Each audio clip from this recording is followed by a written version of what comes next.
I think that the absolute number one biggest benefit is the time that you spend with your child. You can never shortchange the value of that, really, because time is where we spend our lives. And so for me, the biggest benefit was being there with my kids through those experiences, having them with me.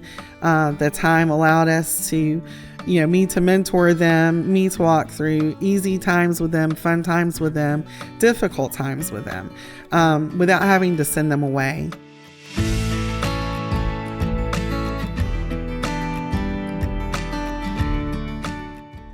Hello, everyone, and welcome to the Zan Tyler podcast, where our goal is to help you thrive in your homeschool journey. Before we begin today's episode, I just want to remind you to subscribe to this podcast wherever you listen or watch, including YouTube, and leave us a review if this podcast has encouraged you.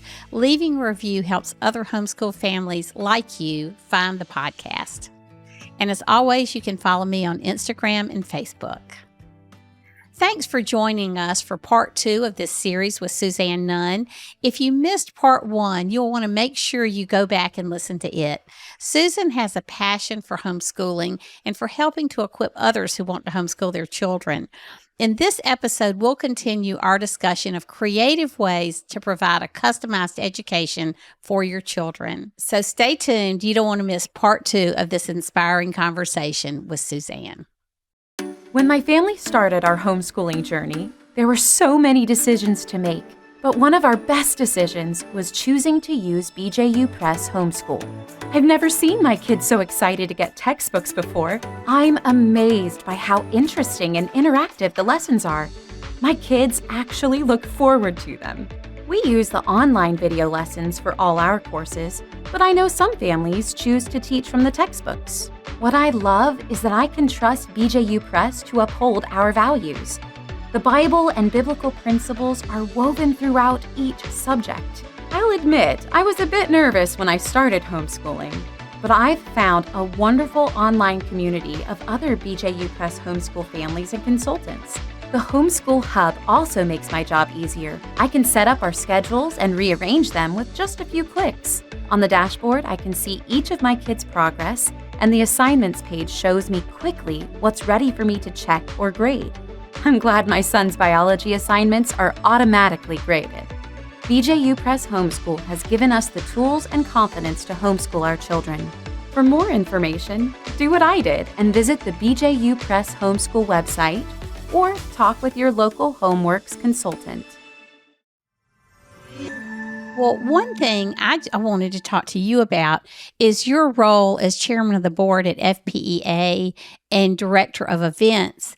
And I mean, that's a consuming job, but instead of that dividing you from Ethan and Natalie Grace, it's really been a unifying factor. So tell us how you've managed to make that a family project in ministry rather than it being the thing that you do away from them. That's a great point. I grew up the daughter of a pastor. My dad pastored churches for almost 50 years before he passed away. And he took me everywhere with him. I was actually in public school, but he would pick me up because my mom also worked, and he would pick me up and take me to the homes where he was, ministering to people who were grieving or sick. And I would sit in his office and study or read while he was finishing his PhD. And all of the things, I was always right there with him. And we didn't go to nursery during church. We went to church and we did all of the things. And I can remember sitting in meetings with him. My first conventions were with him at the business meetings of the Southern Baptist conventions that I grew up attending. They were large conventions, and exciting to see the work of an organization being done, and to see how my dad, who was in this little, small town somewhere pastoring a church, could come together with all of these other pastors and worship, encourage one another, hear, great inspirational messages. And I was like, this is amazing. But I was always with him. And so I think that it was just natural for me that when my kids came along, and I had the opportunity because they weren't in school, that I just took them with me. So, they would come along and sit in my meetings, or, when I was even just attending the homeschool conventions, they typically would come with a little notepad in hand and they'd write stuff down, listen to people. They were exposed to great leadership that way. And, I always was just I felt like it was a blessing, and when I would make trips, for FPEA or go somewhere, my one thing was I wasn't going to do that at the expense of my time with my children. So, probably some of the best, core memories that we will have are the road trips we've taken together to get to some of those places. And, one of the things that they miss, Ethan doesn't travel with us as much. He misses the car concert time. We listen to music and all sing together. And it was our time together, and so, yes, there was work to be done, but my kids, and as they've grown, even early on, I think I would say in their teen years, I wanted to listen to them too, though, because I recognized that coming behind me as the leader of that organization down in the future, or if it's not that organization, it's another organization, and so what do you think? What are the people that are your age think about what we're doing, and what do they like? What do they want to hear? So I valued their input even from an early age. And I wanted them to know I valued their input. So I can say honestly that there are ideas that my kids have had that have shown up at our conventions. Speakers that my son would say, Mom, they would be a really cool person for you to have. And here they come, So I also didn't just spend the time with them. I placed value on their thoughts about what was happening and the people that they, saw as good and leaders. And I just wanted them to know that so that they could be a part of it. Well, that is so powerful. I know that actually as Ethan grew, and Natalie Grace too, that Ethan developed talks that he could give for the teens during conference and started his own little business, once he was in college of providing inspiration and mentoring for teens at homeschool conferences. Yeah, it was interesting for him. He graduated in 2020, which was a kind of like an automatic gap year for everybody almost, because things were going crazy, and it really did. It catapulted an opportunity for him to have a space that was empty for a teen program. And, he had ideas and thoughts about doing something. And he and a couple of his friends developed this really great teen program, started a ministry name with it, brand, and they have taken it and done it at a couple of different conferences, and really, again, showed that by modeling what you can do, it equips them to be able to do what they want to do. And I think that was an important time that was kind of a gap year for him to flesh out those things. And he does still speak at our convention to teens. He has a heart for ministering to teenagers, and he's had an opportunity to just take the next step and do that in our community and at church. So it's been amazing. Now, he's had a really unique college experience because he's interned with your church while getting his college degree. Is that correct? He has. So he actually started his college, like I said, during 2020, a gap year. And at that point, he had an opportunity to connect with an organization that was doing some leadership training still, and giving college credit for some of those courses. He did that his first year. But even by the time we got into 2021 in that fall, and just still trying to figure out where everything was going to be with on-campus opportunities and places, he was chosen at that point to be the youngest student in an online ministry program that his college was offering. And, I like to say at that point, he also recognized that he was able to serve as a volunteer at that point at our church, which isn't a church, situation that just is like, it's like growing up FPEA. It's a great place for you to learn because there's a lot of opportunities to learn. And so our church provided that for him, and he stayed and continued to go to school online and stay, in his hometown at his home church. And it did provide an opportunity. Well, then last summer, they developed an inaugural internship, and he was one of the first 10 students who got to participate.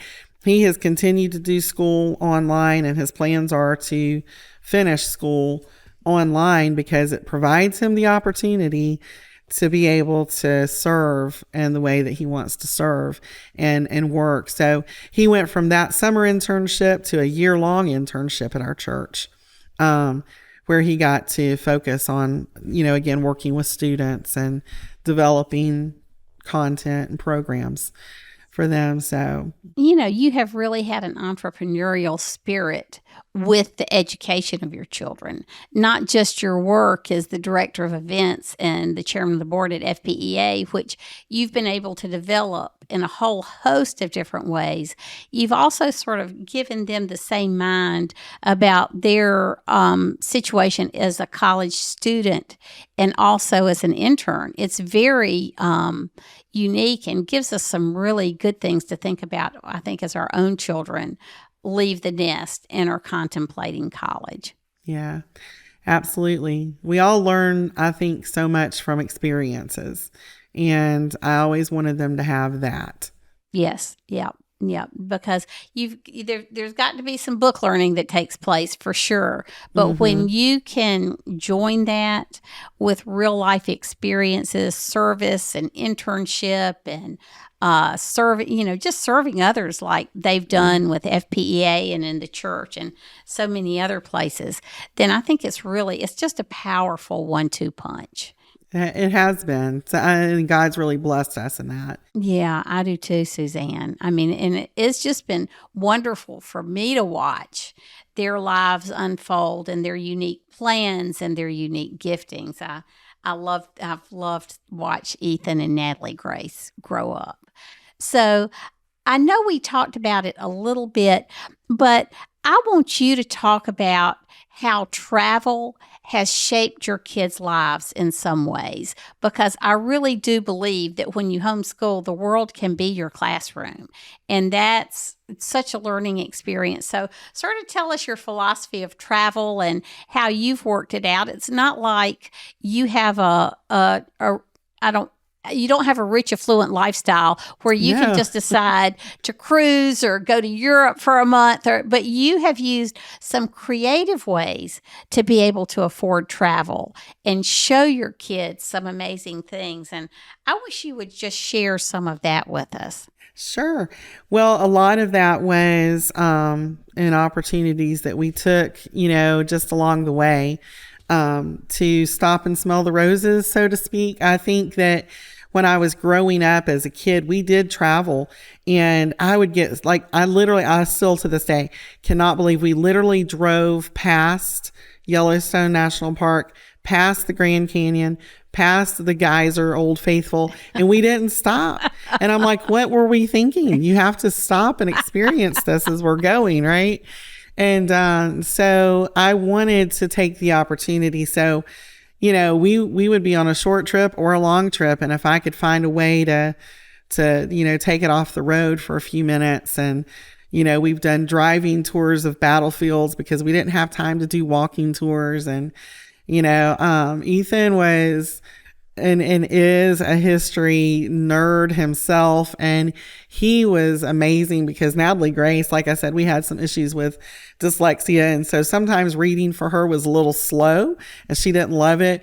But I have like vivid memories and precious memories of my son acting out the battle step by step for her while she's watching it. She'll never forget that. She learned more history that way, I do believe, than anything. And when the musical Hamilton came out, Ethan picked up on some of that music, and we rode in the car to events that we were going to, conferences that we were going to, learning the music, but also Ethan filled in all of the history for her because he had studied it. So, those are precious things, but we have definitely taken, to, parks. We've taken to just roadside attractions. I have a love and affinity for the old roadside attractions that are often missed, the hidden gems, so to speak. And so I just have always wanted to expose them to those things. And if we are traveling, that became what we were learning about, and when they were younger, it was like, this is where we're going. I want you to read a book about it, or let's watch a video about it, or, whatever. So any way that we could do it, the library was helpful. To save some money. We checked out tons and tons of books along the way. And, as YouTube and other things have become more popular, there's so many ways that you can get some of that bite-sized information to make it interesting for the kids. Tell me what you think are the biggest benefits of homeschooling, Suzanne. Oh, yeah. What should compel others or help us think out of the box a little bit? I think that the absolute number one biggest benefit is the time that you spend with your child.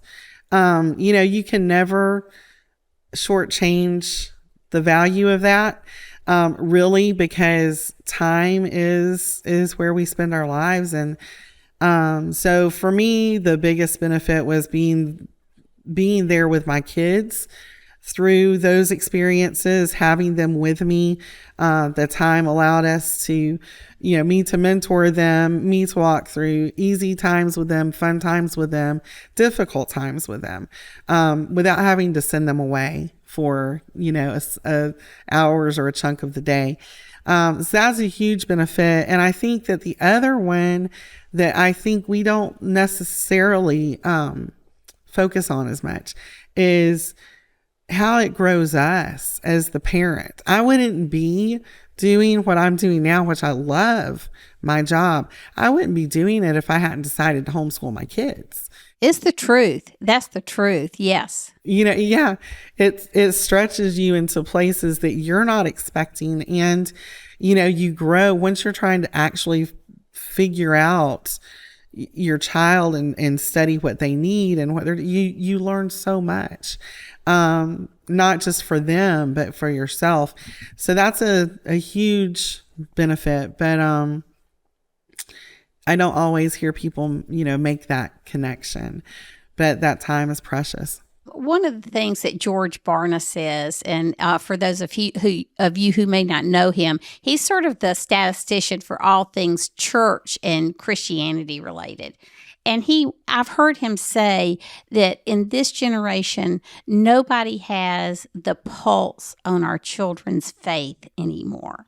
And faith is such an important component of life as a Christian. And so I love the fact that homeschooling can nurture that faith and show the way that faith is used in the world to build God's kingdom. One of the things I'm thinking about in particular is I think Natalie Grace might have just been in the 9th grade, and she decided she wanted to have a pretty serious prayer group. Well, it was a result of, again, that 2020 COVID year. Mm-hmm. She was going into, her 8th grade year, freshman year of high school. And it really was on her heart heavy that she wanted to get people together to pray, her friends. And so she ended up developing 3 different groups of friends. One was a national group of friends that she knew from some of our connections with, homeschooling community. And another was with her group of actors and actress friends that she has. And then another was from church. And so she developed that, and she began writing, these devotions and things to really kind of just minister to the heart of those kids while they were walking through some really unnatural times in our nation. I think for her, it grew her faith deeper, and she studied things that she may not have studied. And, she just talked about the effect that, just the ripple effect of the things that we do. And so it was really important for her and her development. I think the way that she began to see things. And of course, by homeschooling our kids, our worldview can be very, very well developed and honed in on. And so they had a Christian worldview foundation, but that was the way that she got to walk it out, what she believed. And I think that it was probably some of the first steps in her life to feeling like she is, called to teach and called to ministry as well. And it's just fleshing out how God uses which set of her skills, But I always say He's going to use them all. So he's gonna end up using all of them. Right. So, Ben Carson says, no knowledge is ever wasted. That God gives us. And so I truly believe that He'll use some of her gifts even in quite unexpected ways. Exactly. So as we close, do you have any parting advice you'd like to give homeschool moms or homeschool moms and dads that are listening today? Yes. So, if you follow me on social media at all, my private accounts, you'll find me as the Diving Nun. And that really originated in my world when I was going to be creative and do a blog and write a book. And all of a sudden, FPA landed on my radar, and there went that. But it was because I had learned, and it was right after some of my experiences that we talked about with my daughter and dealing with dyslexia and stuff. I had learned that no matter what the circumstance was, if God put it before me, it was better for me to just dive in and do it than to try to circumvent that.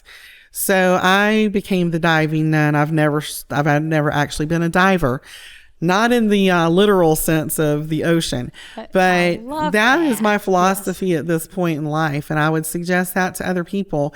When you see something, even if it's a challenging something, if God puts it before you, there's a reason.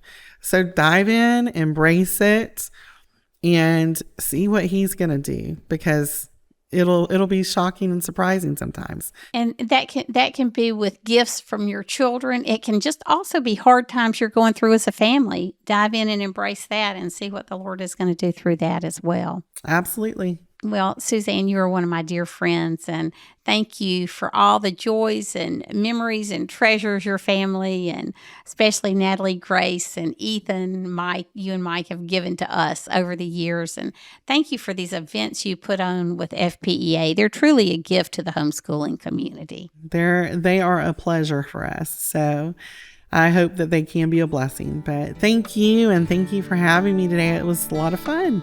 Well, and thank you all for joining us. We know you have a lot of other places you can spend your time. Thank you for spending it here with us. You can find me at zantyler.com, and on social media, you can find Suzanne at fpea.com. Yeah. FPA Homeschool on social media. Okay, we got all that straight now. And so we just pray that God will continue to bless you and your family. And until next time, bye.